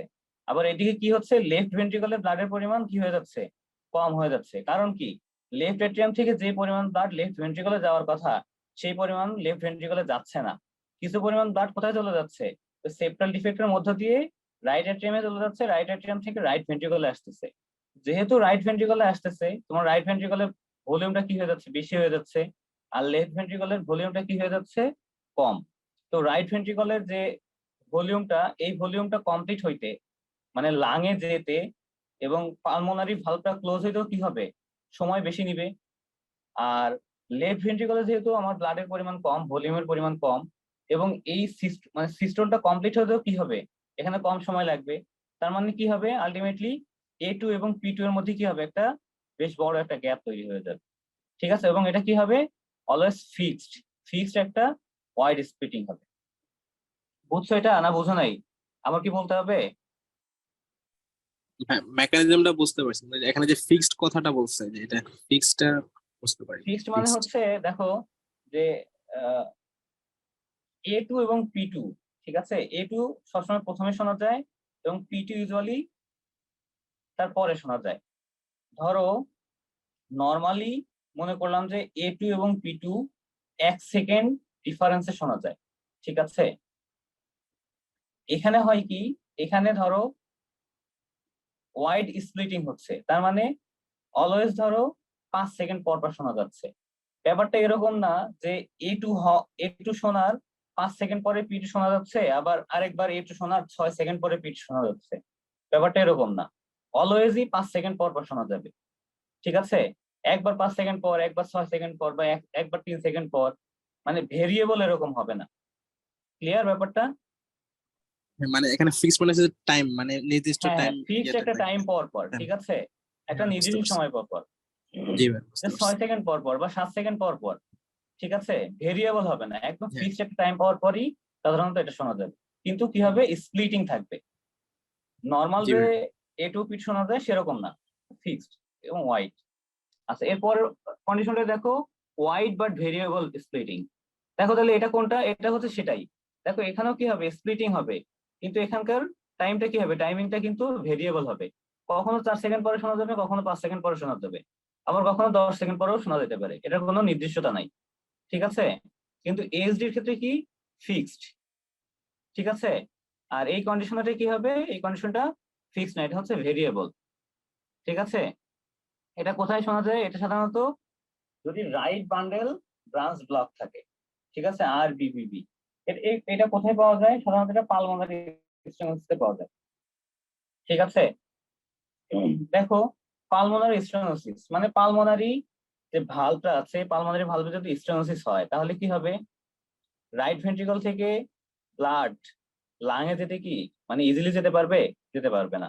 তাহলে কি হবে, একটু সময় নেবে, তাই না? তার মানে তার মানে রাইট ভেন্ট্রিকল মানে খালি হইতেও কি বেশি সময় লাগবে। তার মানে তার মানে পালমোনারি ভালভটা ক্লোজ হইতেও বেশি সময় লাগবে। তার মানে আলটিমেটলি কি হবে, P2 অনেক পরে শোনা যাবে, আর এইদিকে A2 তো নিজের মতো কাজ করেই যাবে। ঠিক আছে, যেহেতু অ্যাওর্টিক ভালভে কোনো সমস্যা নাই, তার মানে অ্যাওর্টিক ভালভ নিজের মতোই কাজ করবে, কিন্তু পালমোনারি স্টেনোসিস হওয়ার কারণে রাইট ভেন্ট্রিকলটা কি হবে, অনেক দেরিতে এমটি হবে, এবং রাইট ভেন্ট্রিকল এমটিতে দেরি হওয়ার কারণে পালমোনারি ভালভটাও দেরিতে ক্লোজ হবে, যার কারণে P2টাও কি হবে, দেরিতে শোনা যাবে। কিন্তু এটা কি হবে, এটা কোনো নির্দিষ্টতা নাই, এটা হচ্ছে ভেরিয়েবল। ক্লিয়ার এটা? হ্যাঁ, জি ভাই, বুঝতে পারছি। আচ্ছা, এবার আরেকটা কন্ডিশন আছে, দেখো রিভার্স স্প্লিটিং। ঠিক আছে, রিভার্স স্প্লিটিং মানে কি, আমরা জানি A2 আগে শোনা যায়, P2 পরে শোনা যায়, আর এখানে কি হবে, এখানে P2 আগে শোনা যাবে, A2 পরে শোনা যাবে। বুঝতে পারছো? এটা কোন কন্ডিশনে পাওয়া যায়, এটা হচ্ছে লেফট বান্ডেল ব্রাঞ্চ ব্লকে পাওয়া যায়। লেফট বান্ডেল ব্রাঞ্চ কখন পাবো, যদি অ্যাওর্টিক স্টেনোসিস থাকে।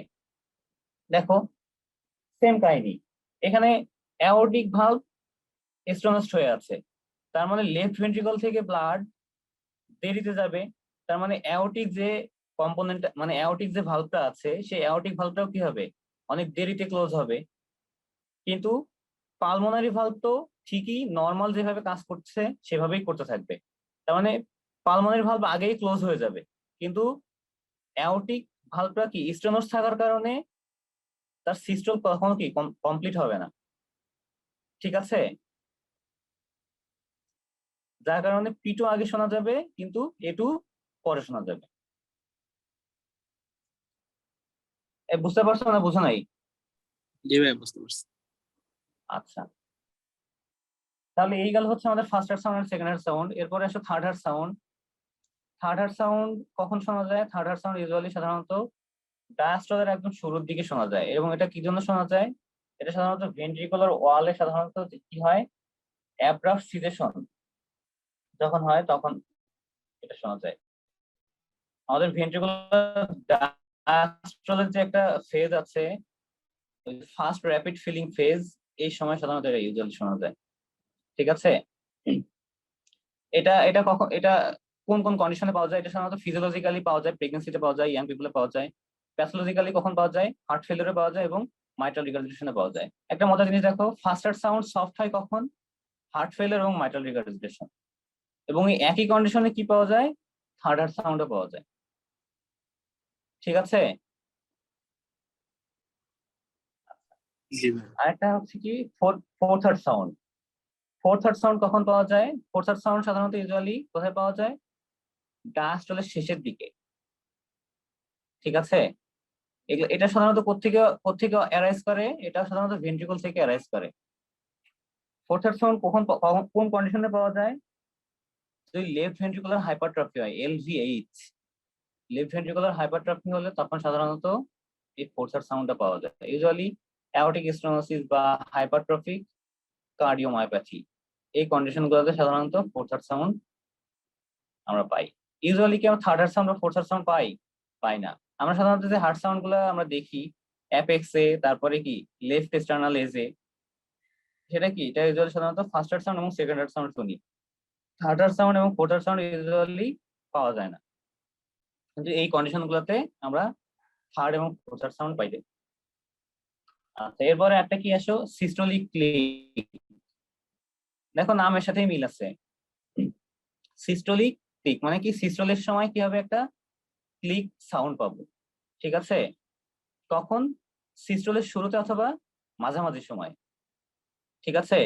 এটা কোন কোন কন্ডিশনে পাওয়া যায়? এটা সাধারণত যে অ্যাওর্টিক স্টেনোসিস বা পালমোনারি স্টেনোসিস বা ফ্লপি মাইট্রাল ভালভ, এই কন্ডিশন গুলোতে পাওয়া যায়। আর একটা কি, আর একটা হচ্ছে প্রোস্থেটিক হার্ট ভালভ, ঠিক আছে? কারোর যদি কোনো কারণে হার্ট ভালভ চেঞ্জ করতে হয়, মেকানিক্যাল বা প্রোস্থেটিক হার্ট ভালভ যদি রিপ্লেস করা লাগে, তাহলে তখন তার হয় একটা সিস্টোলিক লিক বসাইলে কি পাওয়া যাবে, একটা সিস্টোলিক লিক পাবো, ঠিক আছে? আর এই প্রোস্থেটিক ভালভের ক্ষেত্রে যে সিস্টোলিক লিকটা পাবো এটা সাধারণত নর্মাল, কিন্তু কোনো কারণে যদি প্রোস্থেটিক মানে কোনো একটা পেশেন্টের ধরো ভালভ রিপ্লেসমেন্ট করা হয়েছে এবং তার আমি স্টেথো বসাই তার কোনো সিস্টোলিক লিক পাচ্ছি না, তার মানে বুঝতে হবে যে তার প্রোস্থেটিক হার্ট ভালভটা কাজ করছে না, ঠিক আছে? ক্লিক পাওয়াটা সাধারণত প্রোস্থেটিক ভালভের ক্ষেত্রে ভালো, না পাওয়া গেলেই সেটা হচ্ছে আসলে ডেঞ্জারাস কন্ডিশন। কিন্তু অ্যাওর্টিক স্টেনোসিস বা পালমোনারি স্টেনোসিস কিংবা ফ্লপি মাইট্রাল ভালভ, এইগুলোর ক্ষেত্রে সাধারণত যদি সিস্টোলিক ভালভ পায় সেটা হচ্ছে প্যাথোলজিক্যাল কন্ডিশন, ঠিক আছে? আচ্ছা, এরপরে ওপেনিং স্ন্যাপ। ওপেনিং স্ন্যাপটা কখন পাওয়া যায়? এটা ইউজুয়ালি ডায়াস্টলের শুরুতে পাওয়া যায়। এটা এটা কোন কোন কন্ডিশনে পাওয়া যায়? এটা সাধারণত দুইটা কন্ডিশনে পাওয়া যায়, একটা মাইট্রাল স্টেনোসিস, একটা প্রোস্থেটিক হার্ট ভালভ, ঠিক আছে? দেখো প্রোস্থেটিক হার্ট ভালভে আমরা দুইটা জিনিসই পাই, একটা সিস্টোলিক ক্লিক পাই আর একটা কি পাই, ওপেনিং স্ন্যাপ পাই। আচ্ছা, মাইট্রাল ভালভে কি থাকে? মাইট্রাল যে কাস্পগুলো থাকে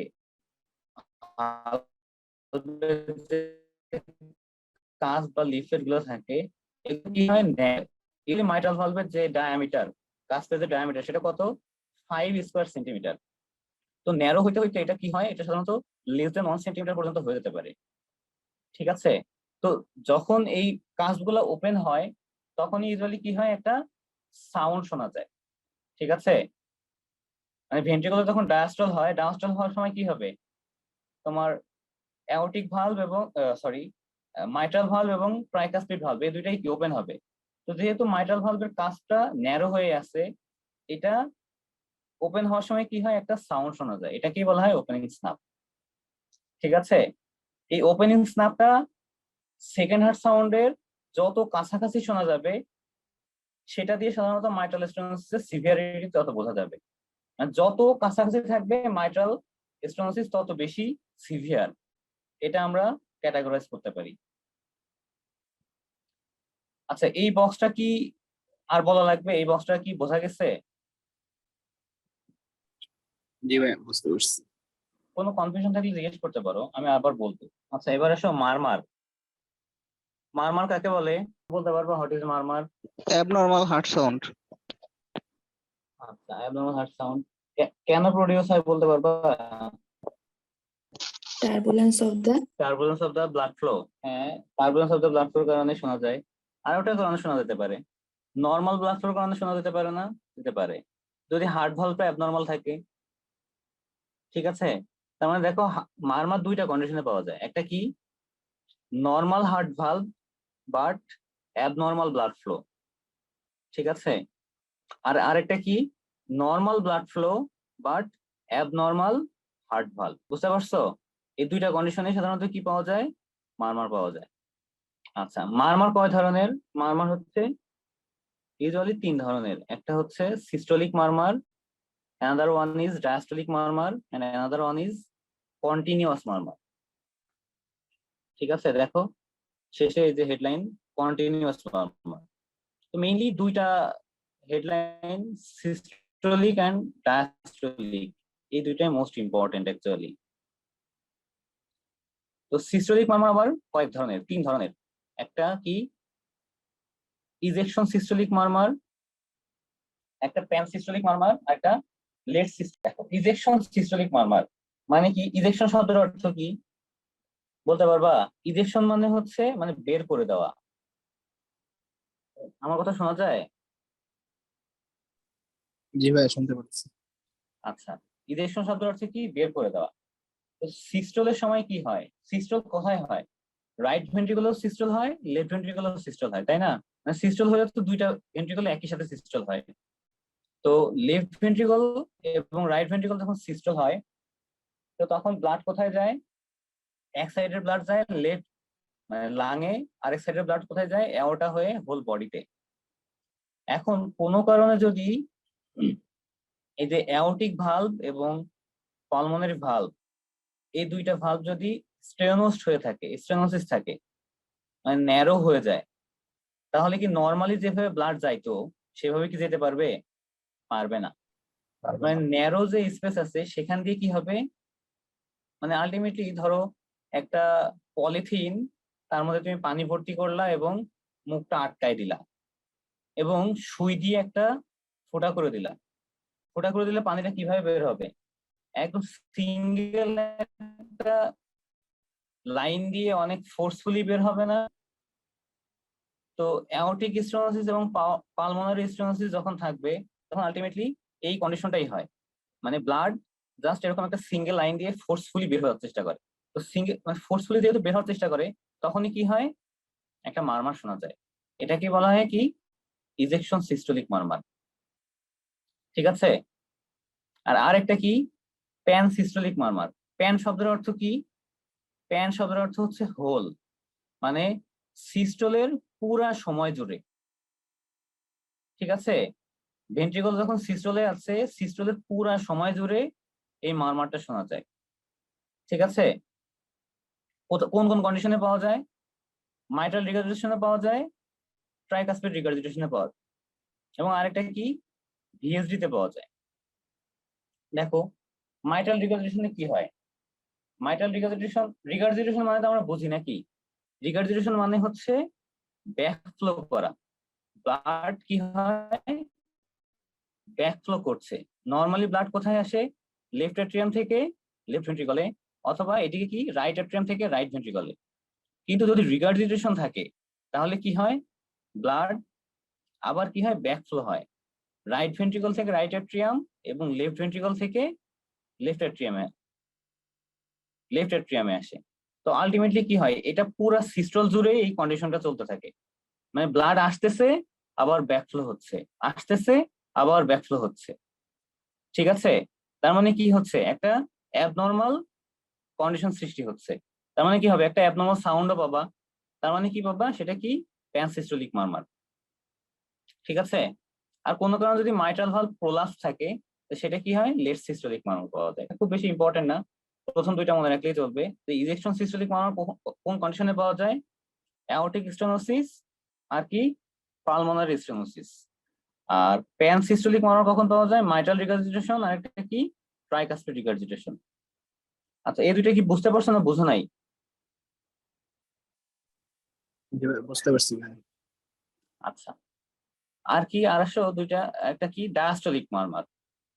ডায়াস্টোলিক মারমার দুইটা, একটা হচ্ছে আর্লি ডায়াস্টোলিক মারমার আর একটা কি মিড ডায়াস্টোলিক মারমার। ঠিক আছে, আর্লি ডায়াস্টোলিক মারমার মানে কি, ডায়াস্টোলের শুরুতেই সাধারণত যে মারমারটা পাওয়া যায় সেটা হচ্ছে আর্লি ডায়াস্টোলিক মারমার। আর একটা হচ্ছে ডায়াস্টোলের যে মাঝামাঝি সময় আছে, সেই মাঝামাঝি সময়ে যে মারমারটা শোনা যাবে সেটা হচ্ছে মিড ডায়াস্টোলিক মারমার। দেখো, আর্লি ডায়াস্টোলিক মারমার কি হচ্ছে, কোন কোন কন্ডিশনে পাওয়া যায়, অ্যাওর্টিক রিগার্জিটেশন এবং পালমোনারি রিগার্জিটেশন। অ্যাওর্টিক ভালভ থেকে ব্লাড কোথায় যায়, মানে অ্যাওর্টিক ভালভ যখন ওপেন হয়ে যায় তখন ব্লাড কোথায় যাবে, লেফট ভেন্ট্রিকল থেকে অ্যাওর্টা হয়ে হোল বডিতে যাবে। কিন্তু কোনো কারণে যদি অ্যাওর্টিক রিগার্জিটেশন হয় তার মানে কি হবে, ব্লাড অ্যাওর্টা থেকে আবার কোথায় আসবে, লেফট ভেন্ট্রিকলে আসবে। ঠিক আছে, যেহেতু এই রিগার্জিটেশন হচ্ছে মানে ব্যাকফ্লো হচ্ছে, এই ব্যাকফ্লো হওয়ার কারণে কি হয়, এখানে একটা মারমার শোনা যায়, এটাই হচ্ছে আর্লি ডায়াস্টোলিক মারমার। ঠিক আছে, সেম কাহিনী পালমোনারি রিগার্জিটেশনের ক্ষেত্রেও। আর আরেকটা হচ্ছে মিড ডায়াস্টোলিক মারমার। মিড ডায়াস্টোলিক মারমারটা কখন পাওয়া যাবে, ডায়াস্টোলের ঠিক মাঝামাঝি সময়ে। দেখো, মাইট্রাল স্টেনোসিস, এটা নিয়ে অনেকবার বলা হয়েছে, আবারও বলি। দেখো, মানে মাইট্রাল যে ভালভটা সেটা কি স্টেনোসড হয়ে আছে। এটা প্রথমে কি করবে, লেফট অ্যাট্রিয়াম থেকে যখন ব্লাড লেফট ভেন্ট্রিকলে আসবে ফোর্সফুলি আসার চেষ্টা করবে। তো প্রথম দিকে কিছুটা ব্লাড মানে মেইনটেইন করবে, মানে নর্মাল যেভাবে আসার কথা সেভাবে আসার চেষ্টা করবে, কিন্তু আসতে পারবে না। যেহেতু আসতে পারবে না তখন কি হবে, আলটিমেটলি একটা সময় পরে গিয়ে একটা অ্যাবনর্মাল একটা সাউন্ড প্রডিউস হবে। এটাই হচ্ছে মিড ডায়াস্টোলিক মারমার। ঠিক আছে, তো আর্লি ডায়াস্টোলিক মারমার কখন পাবো, অ্যাওর্টিক এবং পালমোনারি রিগার্জিটেশনে। আর মিড ডায়াস্টোলিক মারমার কখন পাবো, মাইট্রাল স্টেনোসিস এবং ট্রাইকাসপিড স্টেনোসিসের ক্ষেত্রে। ঠিক আছে, এর বাইরে আরেকটা রয়ে গেছে কি, সেটা হচ্ছে কন্টিনিউয়াস মারমার। কন্টিনিউয়াস মারমার কখন পাবো, প্যাটেন্ট ডাক্টাস আর্টারিওসাস, এই একটা কন্ডিশনে বাচ্চাদের সাধারণত যদি কনজেনিটাল অ্যানোমালি থাকে, দেখো পারসিস্টেন্ট ডাক্টাস আর্টারিওসাস বা প্যাটেন্ট ডাক্টাস আর্টারিওসাস, এই ক্ষেত্রে কি পাওয়া যায়, এটা কন্টিনিউয়াস মারমার। এখানে সিস্টোলিক মারমারও পাওয়া যায়, ডায়াস্টোলিক মারমারও পাওয়া যায়। ঠিক আছে, তো এখানে কি কারোর কনফিউশন আছে, জি ভাই, বুঝতে আমার পারছি, কথা কি সমস্যা শুনতে নেই। পাচ্ছ? আজকে কি আর কন্টিনিউ করবো না, আজকে এখানে রাখবো? আচ্ছা, আজকে আপাতত এই পর্যন্তই থাক। নেক্সট দিন আমরা ভালভুলার যে হার্ট ডিজিজ গুলো আছে সেগুলো করবো ইনশাল্লাহ। তোমাদের কাজ হচ্ছে আজকে যে জিনিসগুলো পড়ানো হয়েছে এইগুলা বাসায় পড়ে ফেলবা এবং দাগায় ফেলবা এবং সেভাবে প্রেজেন্ট করবা আর কি। ঠিক আছে, কোনো প্রশ্ন থাকে? আর যদি কোনো প্রশ্ন না থাকে তাহলে আজকে শেষ করবো এখানেই আর কি।